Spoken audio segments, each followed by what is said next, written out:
கர்த்தருடைய பரிசுத்த நாமத்திற்கு மகிமுண்டாகட்டும். ஆண்டவராகிய இயேசு கிறிஸ்துவின் நாமத்தினாலே அன்பு கர்த்தருடைய பிள்ளைகளாகிய தங்கள் அனைவருக்கும் ஸ்வீட் ஊழியத்தின் சார்பாக வாழ்த்துக்களையும் ஸ்தோத்திரங்களையும் தெரிவித்துக் கொள்கின்றேன். லூக்கா எழுதின நற்செய்தி நூல் 2ஆம் அதிகாரம் வசனங்கள் 16 மற்றும் 17. லூக்கா 2ஆம் அதிகாரம் 16 மற்றும் 17வது வசனங்கள். தீவிரமாய் வந்து மரியாளையும் யோசேப்பையும் முன்னணையிலே கிடைத்திருக்கிற பிள்ளையும் கண்டார்கள். கண்டு அந்த பிள்ளையை குறித்து தங்களுக்கு சொல்லப்பட்ட சங்கதியை பிரசித்தம் பண்ணினார்கள். என் அன்பு கடவுளுடைய பிள்ளைகளே, இந்த வசனம் எதை குறித்து பேசுகிறது என்று நமக்கு நன்றாக தெரியும். வயல்வெளியிலே மேய்ப்பர்கள் தங்களுடைய மந்தையை காத்து கொண்டிருந்தார்கள். அப்பொழுது தேவதூதன் வருகிறார். இதோ எல்லா ஜனத்திற்கும் மிகுந்த நற்செய்தியை நான் உங்களுக்கு அறிவிக்கின்றேன். இந்த கர்த்தராகிய கிறிஸ்து எனும் இரட்சகர் பிறந்திருக்கிறார் என்று சொன்ன உடனே இப்பொழுதே அதே சமயத்திலேயே அவர்கள் எழும்பி குழந்தையை பார்ப்போம் வாருங்கள் என்று செல்லுகிறார்கள். அப்படி வந்து அங்கே என்ன நிகழ்ந்தது என்பதை தான் இப்பொழுது நாம் வாசிக்க கேட்டோம். அவர்கள் தீவிரமாய் வந்து மரியாளையும் யோசேப்பையும் முன்னணியிலே கிடத்தி இருக்கிறதான பிள்ளையும் கண்டு அவர்கள் என்ன செய்கின்றார்கள்? குழந்தையை அவர்கள் பணிந்து கொண்டு அந்த குழந்தையை குறித்து சொல்லப்பட்ட காரியம் அனைத்தையும் பிரசித்தம் பண்ணினார்கள் என்று எழுதியிருக்கிறது. என் அன்பு கடவுளுடைய பிள்ளைகளே, ஒரு மனிதன் இரட்சகரை சந்தித்த பிறகு இரட்சகருடைய அவர் சிந்தின இரத்தத்தினாலே கழுவப்பட்ட பிறகு, சிந்தின இரத்தத்தினால் கழுவப்பட்டு பாவ மன்னிப்பின் மீட்பை பெற்றுக்கொண்டு கடவுளுடைய பிள்ளையான பிறகு, இதை ஒரே வார்த்தையில் சொல்ல வேண்டுமென்றால், ரட்சிக்கப்பட்ட பிறகு அவரால் அந்த தனிப்பட்ட நபர் யார் ரட்சிக்கப்பட்டிருக்கிறார்களோ அந்த நபரால் அமைதியாக இருக்க முடியாது.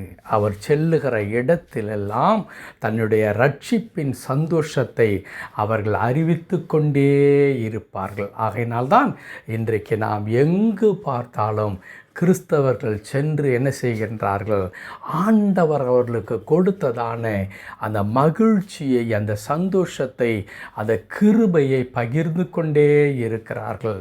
ஆனால் உலகம் ஒருவேளை நம்மை மதம் மாற்றுகிறவர்கள் என்று சொல்லலாம், ஒருவேளை நம்மை பைத்தியக்காரர்கள் என்று சொல்லலாம், வெளிநாட்டிலே பணம் பெற்றுக்கொண்டு கூலிக்காக வேலை செய்கிறவர்கள் என்று சொல்லலாம். இதெல்லாம் மற்றவர்களுடைய பார்வை.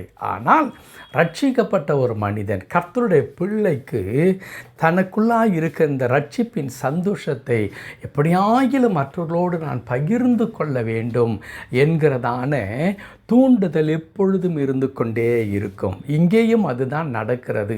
தேவதூதன் வந்து மேய்ப்பரிடத்தில் பேசின உடனே அவர்கள் ஆச்சரியப்பட்டு, ஒருவேளை இது உண்மையாக இருக்குமோ, நாம் சென்று பார்க்கலாம் என்று சொல்லி அந்த ராத்திரியே மந்தையெல்லாம் விட்டுவிட்டு அவர்கள் புறப்பட்டு ஓடி வருகிறார்கள். தேவதூதன் சொன்ன வண்ணமாகவே அங்கே அவர்கள் பிள்ளையை காண்கிறார்கள், அவருடைய பெற்றோரை காண்கிறார்கள். என்ன மகிழ்ச்சி!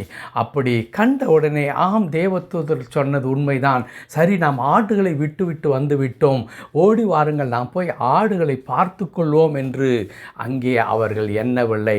மாறாக வசனம் சொல்லுகிறது, கண்டு அந்த பிள்ளையை குறித்து தங்களுக்கு சொல்லப்பட்ட சங்கதியை பிரசித்தம் பண்ணினார்கள். ஆம், அன்பு கடவுளுடைய பிள்ளைகளே, அவர்களுக்கு யாரும் கட்டளையிடவில்லை. நீங்கள் பார்த்தவுடனே போய் எல்லா இடத்திற்கும் போய் சொல்ல வேண்டும் என்று யாரும் கட்டளையிடவில்லை. அவர்களே புறப்பட்டு செல்லுகிறார்கள். ஆம், என் அன்பு கர்த்தருடைய பிள்ளைகளே, ரட்சிப்பு என்பது அவ்வளவு விலையேற பெற்ற ஒன்றாயிருக்கிறது. ஆகையினால்தான் கடவுள் இப்படி ஒரு நாள் சொன்னார், உலகம் முழுவதையும் ஒரு மனிதன் ஆதாயப்படுத்தி கொண்டு தன் சொந்த ஆத்மாவை அவன் நஷ்டப்படுத்தினால் அவனுக்கு லாபம் என்ன என்று வேதம் கேட்கிறது. ஏன் தெரியுமா? ரட்சிப்பு, ஆண்டவர் கொடுக்கிறதான மீட்பு என்பது வார்த்தையினால் விவரிக்க முடியாத ஒரு மகிழ்ச்சி. ஆகையினால்தான் தாவீது அதை மிகவும் எளிமையாக்கி நமக்கு சொல்ல வேண்டும் என்பதற்காக அவர் இப்படி சொல்லுகிறார்.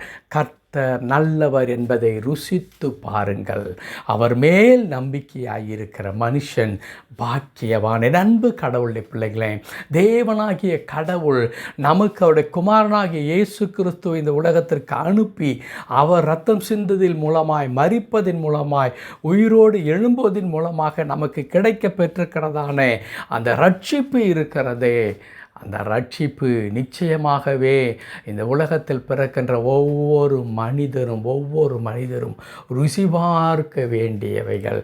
காரணம், அந்த ரட்சிப்பு இந்த உலகத்தில் நமக்கு கடவுளுடைய பிள்ளை என்கிறதான ஒரு அந்தஸ்தை உருவாக்கி தருவது மாத்திரமல்ல, எல்லா சூழ்நிலையிலும் அந்த ரட்சிப்பு நம்மை அற்புதமாக தாங்கி வழிநடத்தி இந்த உலகத்தில் நாம் சந்தோஷத்தோடு கூட மகிழ்ச்சியோடு கூட வாழ்வதற்கும் எல்லா விதமான நன்மைகளை பெற்றுக்கொள்வதற்கும் அது நமக்கு வழியை உண்டாக்கி தருகிறதாக இருக்கிறது.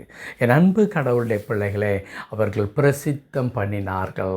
இன்றைக்கு நீங்களும் நானும் இந்த கடவுளுடைய அன்பை ருசித்திருக்கிறோமே, கடவுளுடைய கிருபையை நாம் ருசித்திருக்கிறோமே. நாம் என்ன செய்ய வேண்டும்? நமக்குள்ளாக இருக்கிறதான அந்த ரட்சிப்பின் சந்தோஷத்தை பிறருக்கு நாம் சொல்ல வேண்டும்.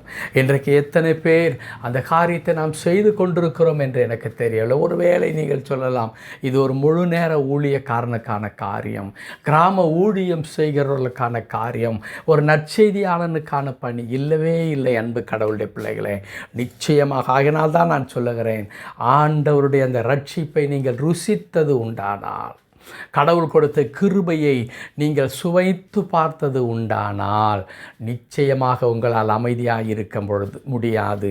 உங்களுடைய அலுவலகத்திலோ, உங்கள் வீட்டிற்கு வருகின்ற யாரிடத்திலோ, அல்லது நீ காண்கிற எந்த மனிதரிடத்திலோ நீங்கள் சொல்ல முடியும், இயேசு என் வாழ்க்கையில் நல்லவராக இருக்கிறார் என்று சொல்லி. ஆனால் இன்றைய பரிதாபம் என்னவென்றால், அது அப்படியே தந்திரமாக மடைமாற்றம் செய்யப்பட்டு விட்டது. இன்றைக்கு சாட்சி என்று சொன்னாலே மக்கள் என்ன சொல்லுகிறார்கள்? நான் இத்தனை 1000 ரூபாய் கடனிலே இருந்தேன், ஆண்டவரை ஏற்றுக்கொண்டேன், என் கடனெல்லாம் தீர்ந்து விட்டது என்று சொல்லுகிறார்கள். என் பிள்ளைகளும் நாங்களும் பிரயாணம் செய்வதற்கு ஒரு சின்ன ஓட்ட பைக்கை நாங்கள் வச்சு கொண்டிருந்தோம், ஆண்டவரை ஏற்றுக்கொண்டேன், எங்களுக்கு ஒரு அழகான கார் வாங்கும்படி ஆண்டவர் உதவி செய்தார் என்று சொல்லுகிறார்கள். இன்னும் சிலர் சொல்லுகிறார்கள், நான் குடிசை வீட்டிலே இருந்தேன், ஆண்டவர் எனக்கு 3 அடுக்கில் எனக்கு மாடி வீட்டை ஆண்டவர் கொடுத்தார். என் அன்பு கடவுளுடைய பிள்ளைகளை, பிசாசானவன் நம்மை மிக தந்திரமாக ரட்சிப்பை பிறருக்கு நாம் சொல்லிவிடக்கூடாது, ரட்சிப்பினுடைய மேன்மையை பிறருக்கு சொல்லிவிடக்கூடாது என்பதற்காக அவன் இந்த உலக பிரகாரமான இந்த காரியங்களை எல்லாம் கொண்டு வந்து முன்னிறுத்தி, ஆண்டவரை ஏற்றுக்கொண்டால் கார் கிடைக்கும், வீடு கிடைக்கும், பணம் கிடைக்கும் என்று சொல்லி இந்த மலிவான ஒரு காரியத்தை அவன் செய்ய வைக்கின்றான். ஆனால் என் அன்பு கர்த்தருடைய பிள்ளைகளே, அவற்றிற்காக ஆண்டவர் இந்த உலகத்திற்கு வரவில்லையே. கிறிஸ்துவை ஏற்றுக்கொள்ளாதவர்கள், கிறிஸ்தவர் அல்லாத எத்தனையோ பேர் நாம் வைத்திருக்கின்ற விலையேற பெற்ற காரை விட நல்ல கார்கள் வைத்திருக்கிறார்களே, பெரிய பெரிய மாளிகையில் அவர்கள் வசிக்கிறார்களே, மிகவும் மிகவும் வசதியான வாழ்க்கை வாழ்கிறார்களே. ஆகவே நான் கிறிஸ்தவன் ஆனதினாலே எனக்கு வீடு வந்தது, நான் கிறிஸ்துவை ஏற்றுக்கொண்ட பிறகு கடவுள் எனக்கு கார் கொடுத்தார், அந்த நிச்சயமாக அது ஒரு பொழுதும் அது சாட்சி கிடையவே கிடையாது. ஆனால் கடவுளுடைய ஆசீர்வாதம் என்பதில் எந்த மாற்று கருத்தும் கிடையாது. ஏனென்றால் வேதம் சொல்லுகிறது, நன்மையான எந்த ஈவும் பூரணமான எந்த வரமும் ஜோதிகளின் பிதாவிடத்திலிருந்து இறங்கி வருகிறது. என் பிதா கொடுக்காமல் ஒருவனும் ஒன்றையும் பெற்றுக்கொள்ள மாட்டான். அது 100%, 100% உண்மை. கடவுள் ஒரு பொருளை நமக்கு முன்குறிக்காமல் அந்த பொருள் நம்முடைய கைக்கு வரவே முடியாது. அப்படி கடவுள் முன்குறித்த அது பொருள், அது வீடானாலும், வாகனமானாலும், பணமானாலும், வேறெந்த நன்மையானாலும், வேலையாக இருந்தாலும், எதுவாக இருந்தாலும், ஆண்டவர் முன்குறித்து விட்டால் எந்த மனிதனும் அடை போட்டு தடுத்து விடவே முடியாது. நிச்சயமாய் அது நம்முடைய கைக்கு வந்தே தீரும். ஆனால் அதற்காகத்தான் இயேசு இந்த உலகத்தில் வந்து மரிக்கவில்லை. அவர் ரத்தம் சிந்திதான் நம்ம கார் வாங்கி தருவதற்காக, வீடு வாங்கி தருவதற்காக இயேசு ரத்தம் சிந்தவில்லை. நம்முடைய ஆத்மாவை ரட்சிக்கும்படியாய், நம்மை மீட்டெடுக்கும்படியாய் ஆண்டவர் இந்த உலகத்தில் வந்தார். ஆம் அன்பு கடவுளுடைய பிள்ளைகளே, அதை இந்த மேய்ப்பர்களைப் போல நாம் என்ன செய்ய வேண்டும்? இந்த உலகத்திற்கு சொல்லி தர வேண்டும். இதோ எனக்குள்ளாய் ஆண்டவருடைய ரட்சிப்பு இருக்கிறது. அந்த ரட்சிப்பு பரலோக நிச்சயத்தை எனக்கு கொடுத்திருக்கிறது. பாவ மன்னிப்பின் நிச்சயத்தை கொடுத்திருக்கிறது.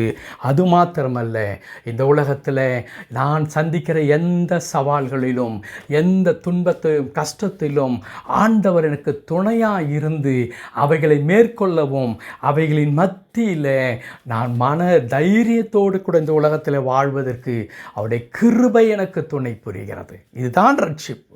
இந்த ரட்சிப்பை நான் ஒவ்வொருவருக்கும் சொல்ல வேண்டும். இந்த கிறிஸ்துமஸ் காலத்தில் என் அன்பு கடவுளுடைய பிள்ளைகளே, மேய்ப்பர்கள் மூலமாக கர்த்தர் நமக்கு சொல்லித் தருவது என்ன? இந்த ரட்சிப்பை பிறருக்கு நீங்கள் சொல்லித்தாருங்கள். ஜெபிக்கலாமா? கிருபை நிறைந்த நல்ல ஆண்டவரே, உம்மை துதிக்கிறோம் கர்த்தாவே. நீர் கொடுத்த அந்த ரட்சிப்பை நாங்கள் அடக்கி வைக்க முடியாது ஐயா.